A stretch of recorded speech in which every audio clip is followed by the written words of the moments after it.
Welcome back. Our Woolies Yummy Bunny. Chef Clem is here to prove that your Easter lunch should not take all day to prepare. So why not try the easiest ever roast chicken plus some bacon-wrapped potatoes for the ultimate feast. It smells amazing. And don't forget then some tangy pickled fish crostinis for starters. All of those Easter boxes have been checked. Give yourself a break and try these delicious and, I'm told, ridiculously easy Easter treat feast ideas. Yeah, because I don't want people to be like in the kitchen. Look, growing up, like any like big event, like Easter, Christmas, big birthdays, family were in the kitchen like all day. They were separated, yeah, man. And, like the separation, no. We're bringing people together. Yes, we are, around a the beautiful food. plate of food, man. Right. Woolies are helping us out by taking care of a couple of the stages. Yes. But, I mean, you get a roast, then you get a roast, buddy. And this looks like quite a zhuzh. It's roast. a very How are you zhuzh. zhuzhing? But let's start with our fish, Okay. actually. Let's start with the traditional Easter treat of pickled fish done slightly differently. Okay, so let's talk about bread. Okay. Like bread? Yeah. We love bread. Let's talk about carbs, bro. The right kind of bread. Bread is like here, okay? Then you get brioche. Ooh. That's like there. So why is brioche so special? Because it's been enriched with eggs and butter and more butter. It is so delicious. Rich and it's lovely and it's just... Apparently the royal family only eat brioche. Done. Okay. Nothing, that's it. Okay, But that's all what, I you want to needed feel hear. royal? That's all I needed to hear. Now I'm ready. Brioche. It's so delicious. Okay, whether you're gonna make something sweet or savory like we're gonna do today, it's amazing. A bread and butter pudding using brioche will change your life. Even like a toasted cheese, 3 cheeses, get out. Make it 10 cheeses. 10? Make it 10 No, cheeses. that's ridiculous. I got a question on social media, and I said, all questions welcome. Someone literally said, toast in a toaster. They burn toast in a toaster, and I was like, maybe check your setting on the toaster. And then they're like, okay, cool. And they're like, and they also burn toast in the pan. Why? So I'm like, I'm gonna help you. I'm gonna help you. Okay. The first thing you do when you're toasting bread in a pan is a little bit of butter. And here's where I think this is a simple one where I feel people go wrong. Is what sort of heat are you going there? Medium? do you want to come, it's a big kitchen. Come help me. I'm going on a medium heat because this is actually too high.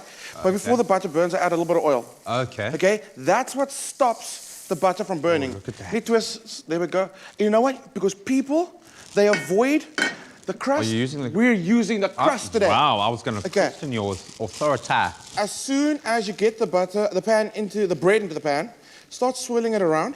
Okay. Okay. Pick up all that butter at the bottom. And what happens then is that excess butter that's around the pan is not going to burn because now it's in the bread. It's there. Okay.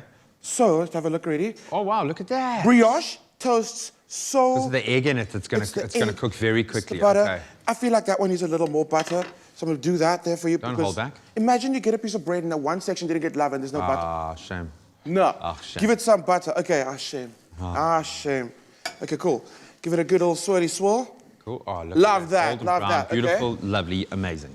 Then brioche done. So that's the trick. Do a nice medium heat. Okay, you weren't kidding. Quick, simple, ridiculously easy. Dig it. Simple. Keep an eye on your butter and your oil. And if your pan is smoking, when you add, it's too hot. It's going to burn your bread. It's going to be hot. If you see smoke, don't. Okay. Don't. If you see smoke, run. Cool down, man. Don't run. Don't run. Don't run. Just Turn it off. Turn it off. Give it a second. All right, next. Pickled fish. I'm obsessed with pickled fish. I'm obsessed with pickled anything. Okay, yeah. Right? No, you... Anything. So, pickled eggs. New thing. Guys. Pickled eggs? Pickled eggs. Get out. Pickled eggs.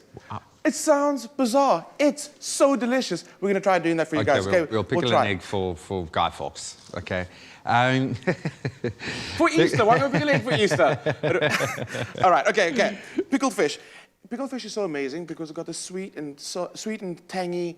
Yeah, it's a mild curry sauce. So you've got like a balance of both. You've also got the battered kind of... So there is something kind of indulgent as well about it. I mean, everyone was talking about your pickled prawns the other day, which seemed to be an absolute hit. It's such an amazing recipe. Big thing. Someone stopped me in public to be like, hey, man. Can you really pickle prawns? And I was like, yes, you can. You can even pickle an egg. And you should.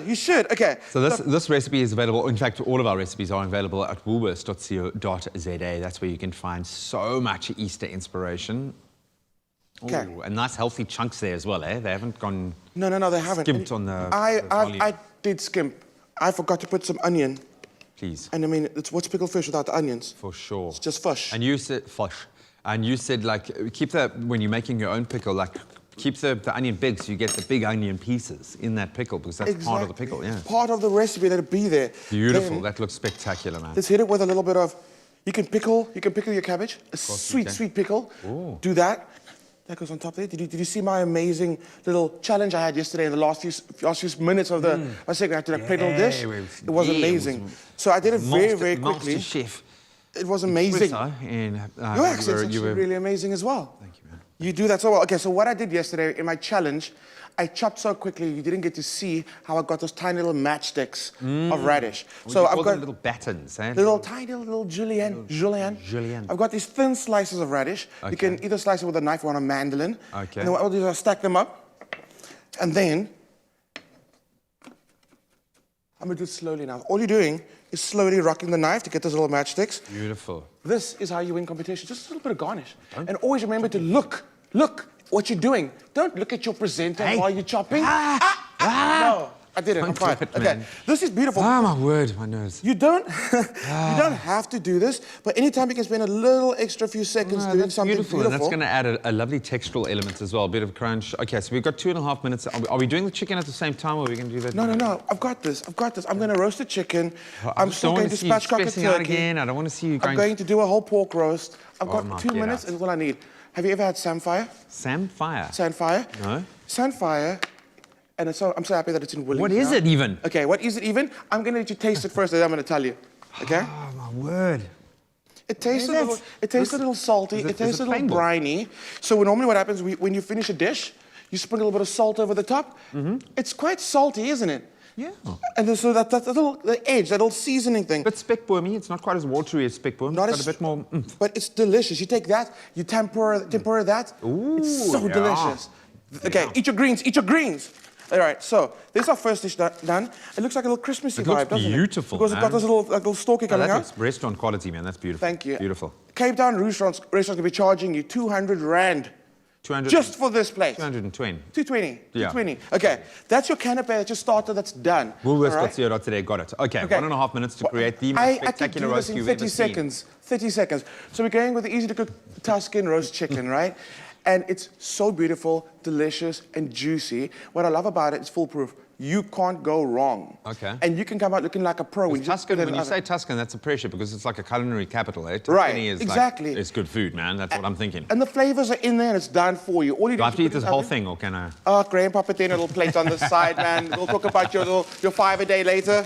Another one of your 5? Potatoes, okay? Potatoes, okay. Kind of gonna go through with the Tuscany flavors on that one. Potatoes go in. All you're gonna do, this is so simple. I would just drizzle with an extra bit of salt and pepper. Okay. A bit later.